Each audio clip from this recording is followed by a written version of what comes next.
Good morning, everybody. Happy Father's Day. Thank you. Today we're going to be talking about fathers. Today, before we get into the word today, I just want to do a couple things really quick. First of all, thank you for being here today. I know that sometimes it's difficult to come to church on Father's Day and Mother's Day, so thank you for being here.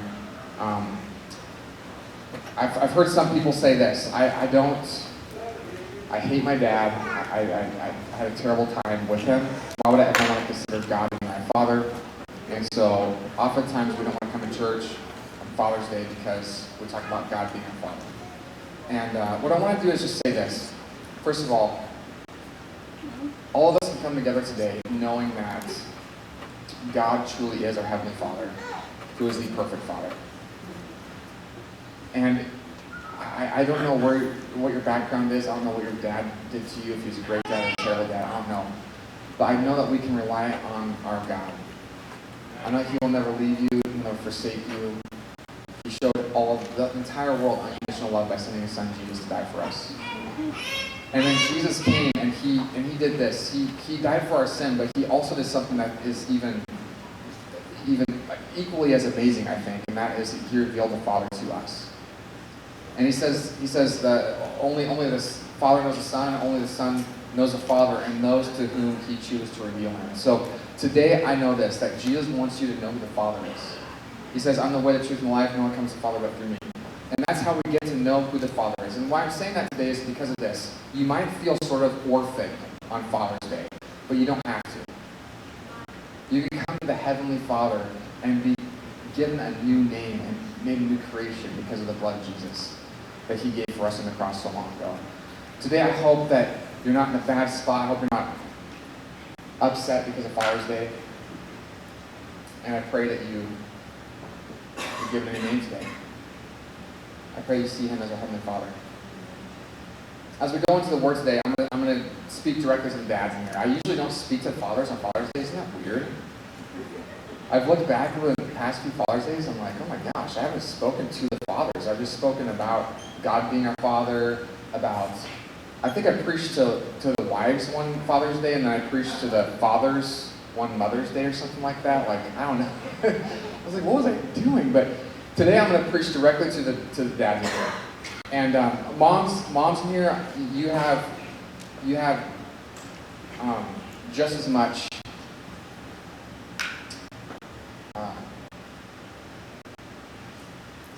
purpose and value and what I'm going to say today. I don't want anybody to take it the wrong way today. You guys tracking me so far? Dads, we have such a great responsibility here. We have such a great responsibility. I don't know if we fully understand what it means to be a father. I don't think any one of us does. And today, as I go through this, I don't want to discourage anybody. I'm not trying to kick you to the curb. I'm not trying to bash anybody. You guys hear me today? But I want us to leave with a vision for our family. I want me and you to leave here, dads in here. Maybe you don't have kids yet, future dads in here. Maybe you've had kids and they've left the house. You still can make lay a foundation of a vision for your family, regardless of where you're at. It's never too late to lay a foundation for your family. I think we need to start there because of this one reason. The Word says this, Proverbs 29:18. Without vision, the people perish. But we talk about this a lot of times with church, with governments, everything else. But you guys, we need to start with our own households. We have a vision for our house, you guys. The message says this. I think this is a really good way to put it. The message says, if people can't see what God is doing, they stumble all over themselves. But when they attend to what he reveals, they are most blessed. Today, I want us to leave here going, man, I need to be intentional about thinking where I'm taking my family. I have a vision for my family. I'm going to be held responsible for that because you guys in here, we've got to realize, man, when we get face to face before Jesus himself, he's going to ask us where our wife and our kids are. We're the stewards of that family that God's blessed us with. And I want him to say, well done, good and faithful servant, to every single one of us in here. I want our kids to love being around us. even when they don't have to. You know what I'm talking about? Like right now, my kids have to be around me. But I want them to, when they get older, I want them to be like, I want to go be with Dad. I want to be with Mom and Dad. I love them. I have a relationship with them. They love me. But it's not going to happen by me just happenstancely taking this laid-back view of my fatherhood. It's going to take intentionality. They did this in the first service too, right in the same spot. We were walking. Everyone did this together. You guys think I was going crazy? Today, this is what the message that God's given me for today. If we don't have a vision for our family, guys, we're going to have a vacant family. Vacant vision equals vacant family. And I don't want you to think, man, I don't have it for my family. I'm messed up. I'm broken. I'm not a good dad. I'm not saying that at all today. But I want us to leave here going, man, this is where God would have us go as a family. This is where I need to take them. This is what the path that I need to get them on right now. Because I want us to be fulfilled in the fathership that God's put inside of us. Let's pray. We're going to get in the Word this morning. God, we're so thankful that you, God, is such a good Father to us, Lord. God, every one of us in here could have a good Father's Day, knowing that you are the amazing Heavenly Father that's been given to us. That you want to know us. You want to call us your children, God. And God, I pray that would set deep into every one of our hearts today, God.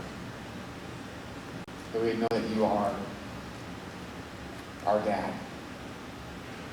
That you're never going to let us down. That you're never going to abandon us. That you're never going to forsake us. God, for every one of us in here, let us understand in our hearts. God, I pray that every father in here will have the understanding of what it means to be a dad, including myself, God. I pray that every one of us will have a vision that's based in your promises, God, and your truth. Not off our own worldly wisdom, our own desire, but off of you. So we could raise families that glorify you and change this world for the kingdom, God. We love you, we thank you. And I pray that you would be here teaching us today. In Jesus' name. Everybody said, amen. Just really quick. First of all, I don't have everything together, guys. I've been married for 16 years last Friday.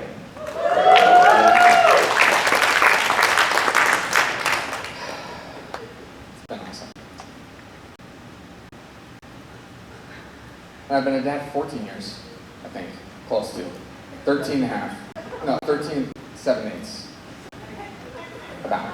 Yeah. In August, I'll be 14. I have 3 kids, 13, 12, and 10. And that's it. Just making sure I'm not forgetting something. I want to let you guys know, I don't have everything all together. I'm still learning this. I'm still learning from many of you. I'm still learning from my own dad.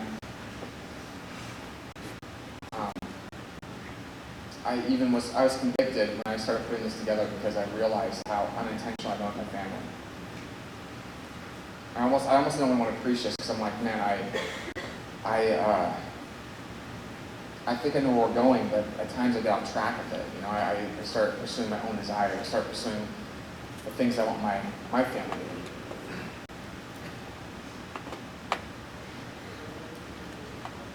But I had to preach this, you guys. I have to, and I believe this for every one of us as dads. We have to have a vision for our family. I had to go to my wife and just ask her to forgive me because I'm like, man, I'm so impatient with you guys sometimes.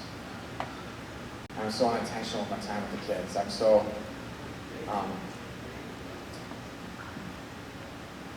I go about it like it's just going to happen instead of me being focused and paying attention to it. So I'm going to let you guys know right now, I'm not perfect. I don't think I'm perfect. I screw up all the time as a father. I yell at my kids. I say, you know, good night, I love you. And they go, good night, Dad, I love you. Boop. They boop each other on the nose every single night before they go to bed. They pray together, and then, you know what they say? Good night, Dad, I love you. Don't let the beddy bugs bite. Boop. say, good night. And then they go to their bedrooms, and you know what they say? Good night, Dad, love you. I'm like, good night! Go to bed!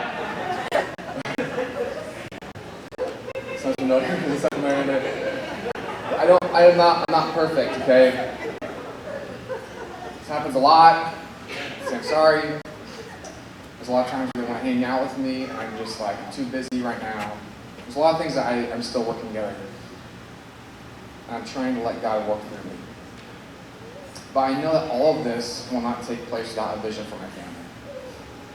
Now, I want my kids to love me, like I already said this before, but I want my kids to spend time with me even when they don't have to spend time with me. I want them to love Jesus before all things.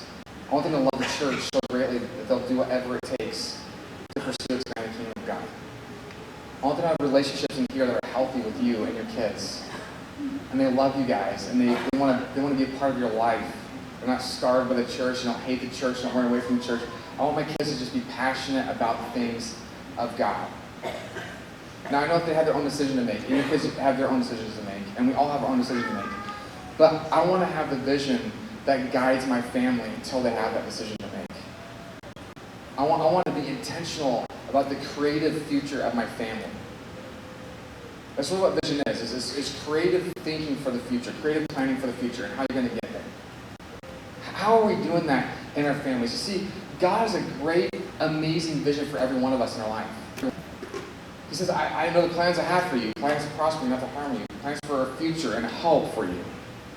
This is what God says to us as His children. And He says, if you just follow the path that I have for you, it's going to be so amazing and awesome. And it's going to freak you out a little bit. It's probably going to blow your mind how He provides for us. It's going to make us freaky, crazy sometimes at how stretched and grown we are in our faith walk with Jesus. But it's going to be the most fulfilling, awesome, incredible thing we're ever going to encounter in our life.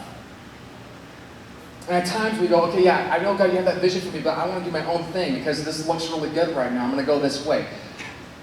But we know that when we go that way, it ends up being really rough, right? And so we have to go back to the vision that God's placed before us. See, I think this is so true in our families' lives as well. And husbands and fathers in here, you guys are the vision casters of your family. We're it. The Word says this, that the head of Christ is God, and the head of Christ is God, the head of man is Christ, and the head of woman is man, or a wife is her husband. We are set as a leader and the head of our house to vision cast for our family. We're entrusted with our wives and our sons and our daughters to guide them in the ways of Jesus. It's not VBS, it's not Sunday school, it's not public school, it's not homeschool. Well, homeschool is sort of part of that. But it's our responsibility to guide our kids in the ways of God. Yours, mine. How are we going to do that without a vision, you guys? See, there's two contrasting visions that we see in the Word that I'm going to look at today. Turn with me to Genesis chapter 13. We're going to look at a couple people's visions. First of all, we're going to look at Lot's vision for his family. How many of you guys know who Lot is? Raise your hand. Some of you don't know who Lot is. I'm just going to paraphrase the whole, I'm going to paraphrase his story today a little bit. But if you want to, just read Genesis chapter 13 through like Genesis chapter 17, I think, something like that. It tells the story of Lot and Abram, his uncle. We're going to look at Abram's vision for his family and Lot's vision for his family. Because Lot's vision wasn't really, I don't know, it wasn't godly, it wasn't eternal, it was totally temporal, materialistic, and shallow. And we know that because of some things that happened. You see, he was raised with Abram, who is his uncle. Okay, their households are growing great. Abram's been called out of his home country to go to another country because God says, I'm going to make you a father of a great nation. So his nephew Lot goes with him, and they grow so great that the land can't contain them, it says. They're fighting like crazy. We know that Abraham had a lot of people that were with him. Lot did as well. They were loaded. They had a bunch of donkeys, camels, sheep, goats. That was like, Bentleys, Bugattis, Benjamin. They were loaded back then. And they were going through the land. They didn't know really where they were going. And Abraham's like, look, we've got to separate. So In Genesis chapter 13, verse 9, this is what Abraham says. He says, "Is not the whole land before you? Look, separate yourself from me. If you take the left, then I will go to the right. If you take the right, I'll go to the left." And he says, look out. The whole land is set before you. Just look at it. You choose where you're going to go. Fathers in here, this is exactly where we're at right now. We need to survey the land of our life. We need to survey the land of our family's life and say, where are we going to go with our family? See, Lot looks out. He has a whole entire land set before him. And he looks down. Look at verse 10. Lot lifted up his eyes and saw the Jordan Valley was well watered everywhere, like the garden of the Lord, like the land of Egypt in the direction of Zoar. This was before the Lord destroyed Sodom and Gomorrah. So Lot chose for himself all the Jordan Valley, and Lot journeyed to the east. Thus they separated from one another. So we see Lot, he looks down and sees a lot of green, lush goodness. It looks really appealing to the eyes. It looks like he's going to make some bank down there. It's going to be really good for his financial future. So he goes and takes off down there. See, he's basing his whole path that he takes his family off of his own wisdom and insight. And it doesn't take him to a good spot, you guys. Look at what the next verses say. Verse 12, Abram settled in the land of Canaan, while Lot settled among the cities of the valley. Now this is important, listen to this. He settled among the cities of the valley. So he goes from one city, but he uproots it and he goes to the next city. Then he uproots it and goes to the next city. But look at what it says at the end of verse 12. He settled among the cities of the valley and moved his tent as far as Sodom. He goes from one city to the next, to the next, to the next, to the next, until he gets to Sodom. Now, it's really interesting how the author right here says this. Now, the men of Sodom were wicked, great sinners against the Lord. See, Lot didn't have an eternal vision for his family. It was vacant. He didn't have one. It's unoccupied. He was just living life, pursuing the things that he wanted to pursue. And what that did was it took him from one place to the next place, to the next place, until he ended up in the city that was going to bring judgment or get judgment from God. Now think about this in our life. Okay, think about this in your life. We have, well, I've been here. I won't say you have, but I've been in the same boat. I've seen where I want to go. I think it's good. So I go from one place to the next place to the next place. And every time, I'm getting deeper and deeper and deeper. And to the point where God says, you need to pull out of there because I'm going to ruin all that. I'm going to wreck it. This looks like this. I was working 3 jobs at one time in my life. It was all for the future of my kids, right? It was all to give them good stuff. I was working 3 jobs, guys. I was here part-time. I was working for UPS during the busy season. I was working at Lighthouse full-time. You know, I figured it out. I was getting like 3 hours of sleep a day. I was spending more money on Monster energy drinks than I was getting paid from UPS. I'm like, this is ridiculous. My heart's going to blow up. We just found out that Carla was pregnant with Carter at that time, right when I was doing it. So a 3rd kid was on the way. I'm like, oh, I got to make money. Got to make money for these guys. I got to do it. I got to running myself on the ground. It was high stress level of my life. And pretty soon, a lot of my job at Lighthouse was starting to go downhill. My job at UPS, I was like barely just like, you know. Have you seen Andy the Squirrel in Over the Hedge? Yeah, I would look like that when I actually had sleep. The rest of the time, I just looked like a. Have you seen Zombieland? Walking Dead. I was just not. It was a bad spot to be in. But I was going that path because I thought that was a good place to go. I got to the point where God's like, you need to pull the reins back, man. You got to pull them back. My wife had to let me know, this is too much. I never see it. And when I got to the point of saying, okay, I get it. I understand. I was listening to church a lot. I actually went to my boss and told him at one point, I said, look, I have to be in church. I have to. It's a part of my life. My whole life suffering is I'm not there. I need to get to a point to where I don't work Sundays anymore. I have to get there. He's like, okay, we'll get there in like a few years. I'm like, I need it sooner than that, man. Luckily, I was able to get it. and there's some hope in sight. But a lot of times we don't get to this point where we submit to where God will take us. And what happens with Lot happens to us in our life. You see, Lot stays in Sodom, and we know that he's there for quite some time. He's not just chilling out there, but he's there for quite some time. We know that later on it says that he was sitting in the gate, which means that that's where the rulers of the city sat. That's what like the city council was. They sat in the gate and discussed the different goings on in the city there. And then he's sitting there. I mean, he's part of the governance of Sodom somewhat. A very rich man, a very influential man. And he's there, and God says, I'm going to destroy this place. He sends angels to Lot saying, look, you guys need to pull out. Grab your wife, your daughters, and your sons-in-laws. Who his two daughters were betrothed to two guys. Okay, we know that he wasn't very intentional about raising his daughters in the ways of God, because when he went to his sons-in-laws, he's like, hey guys, God's going to come destroy this place. They're like, whatever. And some of your translations says that they thought he was jesting. They thought he was messing around with them. They thought he was just joking. It's like, no, for real, you guys, God is going to come and destroy this place. We're like, whatever, we like our city, we're going to stay here. And so he goes to his wife and his daughters, and they're like, oh yeah, God's going to destroy this place? Oh, okay, we better hurry up and get out of here and listen to God. No, that's not what they did at all. They were like, okay, let's maybe think about if we should leave or not. Let's it's like, you guys, it's like, we got the order, you guys. Let's get out of here. Let's get at it. The angels didn't want to say that in your Bible translation, just so you guys know. But they're like, let's go. And they're like, well, let's just drag our feet.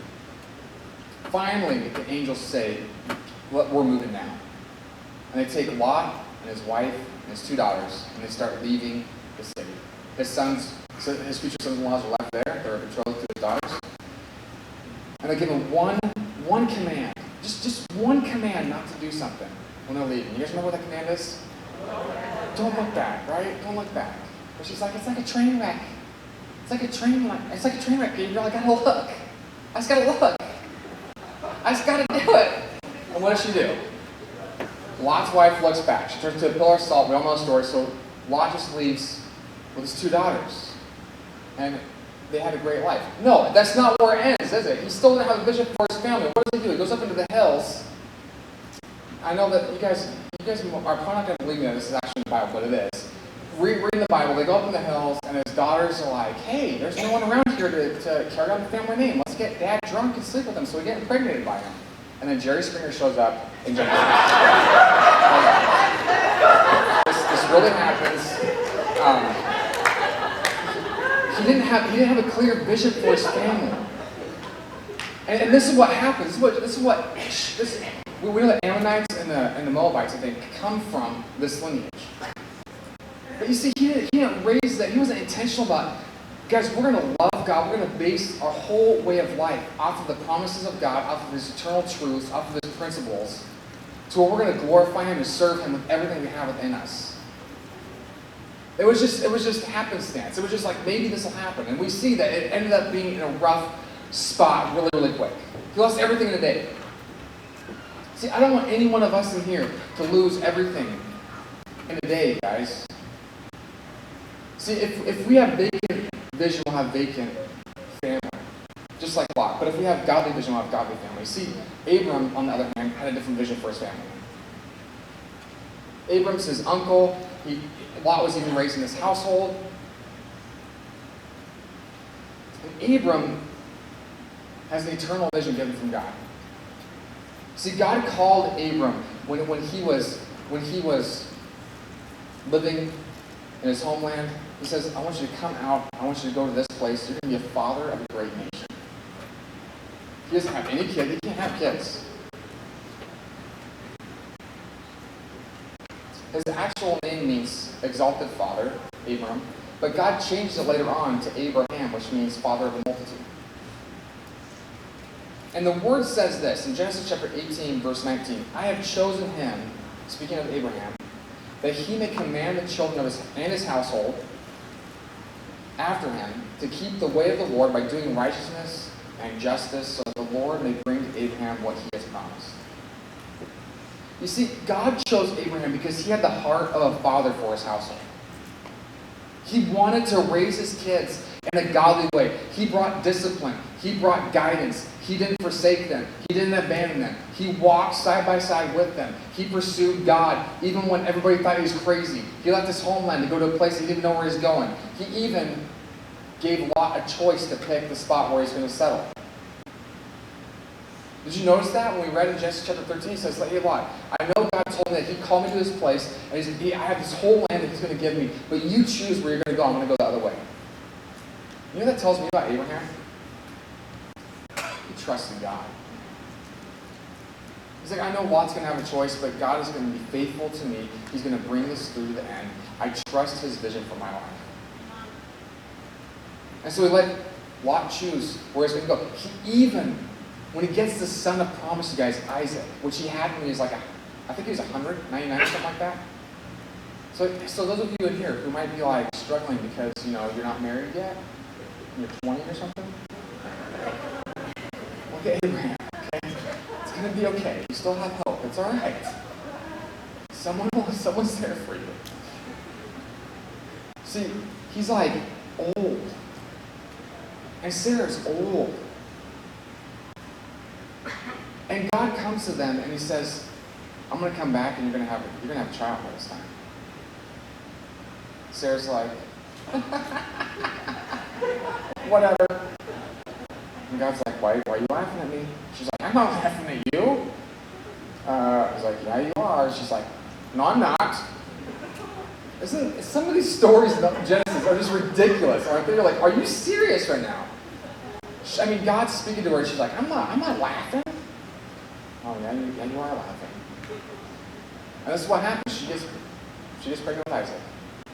And even when he has a son of promise come, the son of promise that he said to Abraham, he said, when your son from your own body comes, you're going to have as many descendants as there is dust on the earth. If you can count the dust on the earth, then you can count your descendants. And all nations will be blessed through this guy, through your descendants. Speaking of Jesus, it's going to bring Jesus through so that we're all blessed by salvation through Jesus. The son comes and God's like, hey, I want to make sure that you're good on everything. That I'm the one that you're serving. He says, I want you to sacrifice Isaac. Many of you know the story. He takes him up on the hill. He's going to go through with it. And the angel of the Lord stops him and says, don't hurt that kid. Here's a ram that we're going to put in this place. You sacrifice that ram as a burnt offering. Showing us Jesus in the Old Testament. See, Abraham had the vision of God in his heart so great for his family that he said, even if my son, even if he was to fall through with that, he believed God would resurrect him. Why? Because God said, you're going to be the father of a great nation. You're going to be the father of a multitude. And he's coming through a son from your body, Isaac. He's going to be coming through. He said, God, whatever you say, I believe. Wherever you call me, I'm going to go. Whatever you tell me to do, I'm going to do it. Because I trust you and what you say to me. See, he had an eternal vision for his family. His vision was truly God's vision for his family. He adopted God's vision. He took it into his heart. And he said, this is my vision for my family. Whatever God says goes in my family. Not whatever I say goes. See, Lot, on one hand, he thought the green, lush, materialistic type of life for his family was going to be good. But we know it ended in a tough, terrible spot. But Abraham, on the other hand, had the eternal vision of God in his heart for his family. And he followed it with everything he had within him. Trusting God because God said, he promised, I believe him. See, one thing I just want to ask you today is this. Do you have a vision for your family? If you do, what is your vision? Do you have a path that you're taking your family down, where you are intentional about where they're going? You guys, the reason why I brought this up today, and I think what God put this in my heart so greatly, is because we need to have strong families in society. And right now, it's not happening. A lot of our families are being shredded apart. And the enemy knows that. That's why he's attacking the family so greatly. This is not a political stance. This is not This is a biblical stance. I mean, God set up the family for a reason. And he set it up in a way to where, man, you're the heads of the house. That's a great responsibility, I know, but that's where you guys are, that's where we're at. If we don't step in and lead as heads of the house, nothing's going to operate the way that God created it to operate. It won't. It's just not going to happen. And he sets you up to be the vision caster, the teacher, the leader of your house. He set me up to be that. So what is our vision? Today, maybe you don't have vision. Maybe you're like, dude, I haven't had a vision I haven't been thinking about this. I'm just living life because it's busy. Please hear me say, I'm not trying to kick you to the curb. I'm just saying, all I'm saying is this. Ask God for a vision for your family. Just ask Him. The Word says this, are any of you lacking wisdom? Ask God. It gives abundantly, and He'll give you wisdom. That's all we got to do is just go to God and say, God, I need you to guide me, direct me. I've been living my whole life with my family off of my own intentions, off of my own desires, off of my own path. You know, like sometimes I get sort of off in this because, you know, Carter, my son, he's a wrestler, and I'm like, oh man, he's gonna be in the Olympics. He's gonna wrestle for Penn State or something, and I'm gonna see him in the Olympics. And after that, maybe UFC, so I can go to fights for free, right? Just kidding. Actually, that might be too far. I don't want to go do that. But I want my son to wrestle and do good. And so sometimes I can get off track to where I just pursue that and I forget about the eternal things of God. I start getting my own vision back in the path of my guidance. So then things of the Lord and teaching principles of Him and His eternal truth and promises go by the wayside, and I focus on just being competitive. That's going to end up in a bad spot really quick for me. And God brings that check into my heart. You got to turn back, man. You got to turn back. God, so I pray, God, give me wisdom. Give me wisdom to guide my kids. Give me wisdom to be there for them. Give me wisdom to represent you to my kids well. Give me wisdom to exercise faith for my family. I don't know if we realize this, you guys, but husbands in here, dads, fathers, we exercise faith on behalf of our family. Remember the time that kid was possessed in the Word of Mark? The demons would throw him in fire and he sees and they try to drown him all the time. The disciples were like, hey, we're going to cast those demons out. And guess what they did? They didn't do it. You guys remember the story? Jesus up on the Mount Transfiguration. He comes down and they're like, we tried casting the demon out, but we couldn't do it. And he goes up to the dad and he talks to the dad first. It's really interesting. I haven't found a place in the Word where Jesus didn't pray for a kid apart from having the parents be there. I can't think of a time. It's interesting. It shows how great God looks at the institution of the family. He says, I set it up this way. I'm going to follow through with this because the mom and the dad are the authority over this kid. They're the heads over this kid. So I'm going to talk to them. And so he talks to his dad and he's like, do you believe? Do you believe? And he's like, I believe, but how my unbelief? You guys remember the story? As soon as he says, I believe, how my unbelief, Jesus casts a demon out. See, we have so much responsibility as husbands and fathers to our kids over our house.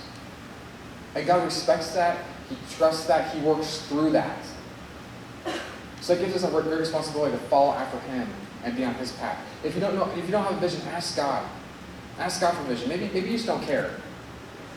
I was thinking about this past week. I was thinking about the reasons why we don't have visions for our family. I really think that God put these 4 things. First, we don't ask God for a vision. Second, we just don't care about it. I know a lot of guys who don't care about the vision for the family. You know why? They don't know where their kids are at. And they're young. So they're living their life. They're just doing whatever they want. They don't care. And that's a sad place to be. One, they're going to miss out on knowing their kids. 2, they're going to stand face to face before God and He's going to say, where are your kids at? Where's your wife? I have to be a steward of them. I don't want any one of us in this room to be in that spot. I want us to know, Jesus, they're right here. They're right here. They're right with me. They're right. They love you. And Jesus to go. Well done, good and faithful servant. Third, maybe we know and we're too afraid to live it out. Maybe you know exactly where God wants you to take your family, but you're too scared to live it out. Today, be courageous. Be strong and courageous, for the Lord our God is with you wherever you go. Live that vision out, regardless of what it costs you, regardless of where it takes you. Even if it takes you to a different land, even if it takes you out of your comfort zone, even if you think that it might cost you a lot of material sacrifice, live it out. And fourth, we know, but we don't know how to live it out. I think this might be the most common one. We know where God would want us to take our family. We know the path that He would have us to be on, but we just don't know how to live it out. I think this struck me in the heart so great when I was writing this past week, and God literally put in my heart something that I normally don't do. He's like, I want you to do an intensive study called fathership. I'm like, what? And I start typing, and like all these things just come to my mind. I'm like, oh my gosh, this is legit. And it's like bam, bam, bam, boom. You know what I'm talking about? You guys know, has that ever happened to anybody else when you're writing sermons? I'm like, God, this is from you. I need to do this. I'm so convicted. I want all of us in this room to have the tools to know how to be the father that God's created us to be. I don't want any one of us to feel like we aren't set up to be a successful dad, to be a successful father, to be a successful husband. So in August, I'm going to do this every Wednesday night in August, starting at 6 o'clock. We're going to have an intensive study called Fathership. I'm going to have homework. We're going to go through the Word. We're going to talk about these 4 things. What it means for us to be fathers to our family as the priest of our home. As the priest of our home, we represent our family to God. This is all biblical too. Okay, this is all biblical. I'm going to follow them. I'm going to show you all the verses. Second, as the father of our house, we're prophets to our house. We represent God to our family. I don't want to be a misrepresentation of God to my family. Third, as fathers of as heads of our house, we're the governors. God's called us to govern our house with justice and righteousness. And fourth, that we're the vision casters. See, all of this is rooted out of us as fathers and men having a deep fear and reverence of God. And we're going to start with that. And we're going to go down each path, you guys. It's going to be amazing. It's going to be hard. It's going to be stretching. It might be a little bit frustrating. You might have to die to yourself quite a bit. But it's going to be a good time. You guys want to sign up to be crucified with me? If you do, at Church Center or on the website, you can go and register for that. It starts in August. It's free. I just want to know who's going to be there, so I have enough stuff coming out. I really believe that God's put that in my heart to do this because I want to see us be healthy fathers to our families. I want to see healthy families in our church. I want to see us as men leading the way that God called us to lead.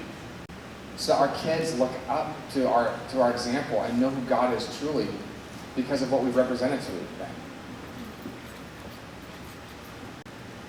Also, so our wives know that we love them like Christ loved the church to give himself up for them. Today, do you have a vision for your family? Let's stand. We're going to close this morning. I hope that you didn't feel kicked to the curb or discouraged today or let down or anything else. What I hope is that you just say this: God, I need a vision. Give it to me. And I hope that each one of you just have that heart open for God's guidance in your life. Maybe you already have a vision for the family. Keep going, man. If it's based on the eternal principles and promises of God, keep going down that path.